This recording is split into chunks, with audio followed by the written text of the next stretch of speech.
नमस्कार। न्यूज 18 बिहार झारखंड के digital platform पे आप सभी दर्शकों का बहुत बहुत स्वागत। मैं राहुल ओझा आपके साथ।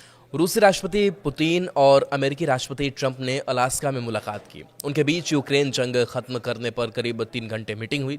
इसके बाद दोनों नेताओं ने सिर्फ 12 मिनट की ज्वाइंट प्रेस कॉन्फ्रेंस की। इस दौरान उन्होंने पत्रकारों के किसी सवाल का जवाब नहीं दिया। प्रेस कॉन्फ्रेंस के दौरान ट्रंप ने कहा कि मुझे लगता है कि हमारी बैठक बहुत सकारात्मक रही।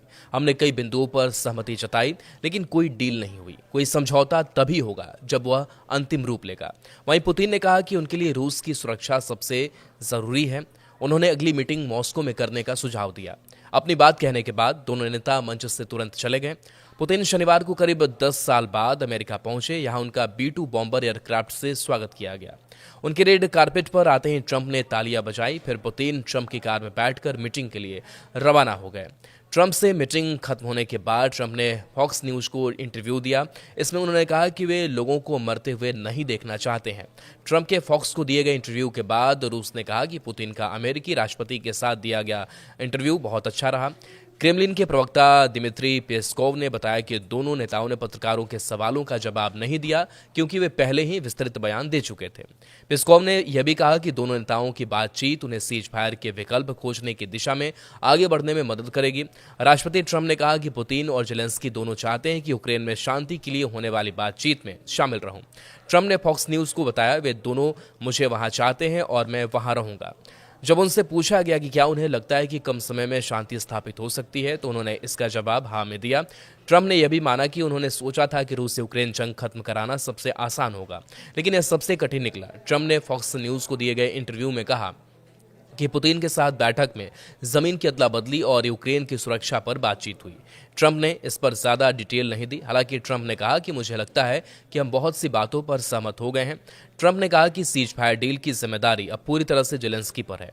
उन्होंने कहा कि जल्दी पुतिन और जेलेंस्की के बीच बैठक तय की जाएगी। ट्रंप ने यह नहीं बताया कि कौन से मुद्दे समझौते में रुकावट डाल रहे हैं। उन्होंने पुतिन के साथ हुई मीटिंग को सफल बताया और इसे 10 में से 10 अंक दिए। डोनाल्ड ट्रंप का फॉक्स न्यूज को दिए गए इंटरव्यू में कहा कि उनकी पुतिन से बातचीत बहुत अच्छी रही। ट्रंप ने यह बातचीत अलास्का रवाना होने से पहले की। ट्रंप ने कहा राष्ट्रपति पुतिन के साथ उनके रिश्ते हमेशा से बहुत अच्छे रहे हैं। ट्रंप ने कहा कि यह अच्छी बात है कि दो बड़ी ताकतें साथ मिलकर काम करती हैं, खासकर जब वे परमाणु संपन्न हो।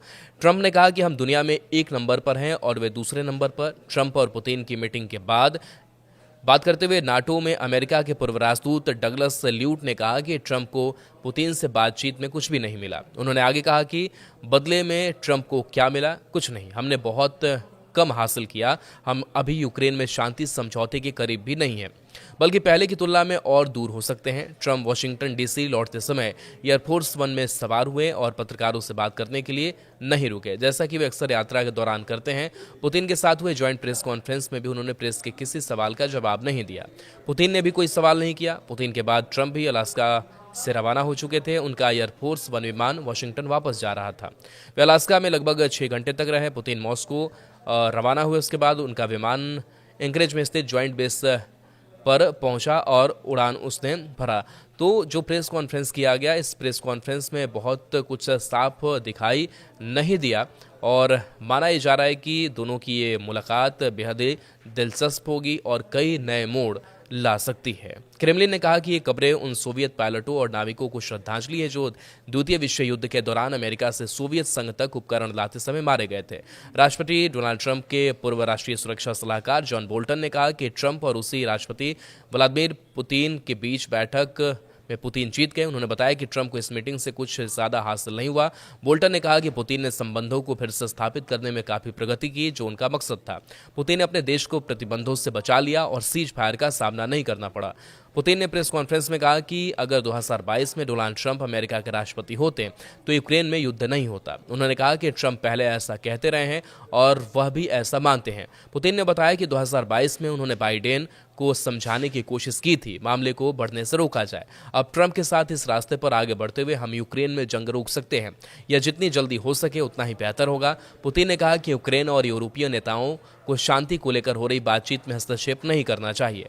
उन्होंने कहा कि हम उम्मीद करते हैं कि यूक्रेन और यूरोपीय देश इससे समझेंगे और कोई बाधा नहीं डालेंगे। वे इस प्रगति को रोकने के लिए पर्दे के पीछे साजिश की कोशिश नहीं करेंगे। ट्रंप ने कहा कि अलास्का में रूसी राष्ट्रपति पुतिन के साथ बातचीत के बाद उन्हें कई फोन कॉल करने हैं। इनमें नाटो, यूक्रेनी राष्ट्रपति जेलेंस्की और बाकी नेता शामिल है। उन्होंने पत्रकारों से कहा कि मैं कुछ कॉल शुरू करने वाला हूं और उन्हें बताऊंगा कि क्या हुआ। रूसी राष्ट्रपति पुतिन ने अगली मुलाकात के लिए मॉस्को का सुझाव दिया। उन्होंने यह बात अंग्रेजी में कही। ट्रंप ने कहा कि यह फैसला लोगों को पसंद नहीं आएगा और कुछ आलोचना भी होगी, लेकिन उन्होंने पूरी तरह से इसे नकारा नहीं। ट्रंप ने कहा कि यह हो सकता है। अमेरिकी राष्ट्रपति ट्रंप ने कहा कि उनका पुतिन के साथ हमेशा से अच्छा संबंध रहा है, लेकिन 2016 के अमेरिकी चुनाव में रूस के हस्तक्षेप की जांच के कारण इसमें रुकावट आई। ट्रंप ने बताया कि उनके बीच कई कठिन और कई अच्छी बैठकें हुई। प्रेस कॉन्फ्रेंस के दौरान ट्रंप ने कहा कि उनकी और पुतिन की बैठक बहुत काम की रही और इसमें कुछ प्रगति हुई है। उन्होंने बताया कि वह नाटो सहयोगियों और यूक्रेन के राष्ट्रपति जेलेंस्की सहित अन्य लोगों को भी शामिल करेंगे। ट्रंप ने कहा कि आखिरी समझौता इन्हीं लोगों पर निर्भर करेगा और उन्हें इसे मंजूरी देनी होगी। उन्होंने दोहराया कि जब तक सभी सहमत नहीं होंगे तब तक कोई समझौता नहीं होगा, लेकिन अब बड़ी प्रगति हुई है। पुतिन ने कहा कि वह मानते हैं कि यूक्रेन की सुरक्षा सुनिश्चित की जानी चाहिए। उन्होंने कहा कि वह ट्रंप की सोच से सहमत हैं और इस पर काम करने के लिए तैयार हैं। पुतिन ने आशा जताई कि वह समझौता करेंगे, वह यूक्रेन में शांति लाने के लिए मददगार साबित होगा। पुतिन ने कहा कि उन्हें उम्मीद है कि यूक्रेन और यूरोपीय देश शांति प्रिय प्रक्रिया में रुकावट नहीं डालेंगे। उन्होंने ट्रंप को उनके अच्छे इरादों के लिए शुक्रिया कहा। पुतिन ने कहा कि दोनों तरफ के नेताओं को रिजल्ट पर ध्यान देना चाहिए। उन्होंने यह भी कहा कि ट्रंप अपने देश की भलाई को महत्व देते हैं, लेकिन रूस के हितों को भी समझते हैं।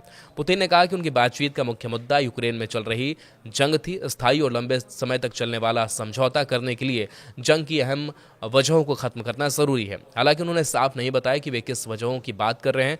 पुतिन ने अपनी बात आगे बढ़ाते हुए कहा कि पिछले कुछ सालों से अमेरिका और रूस के बीच हुई समिट नहीं हुई है और दोनों देशों के रिश्ते शीत युद्ध के बाद से अब तक के सबसे निचले स्तर पर पहुंच गए हैं, लेकिन अब टकराव छोड़कर बातचीत की ओर बढ़ने का समय आ गया है।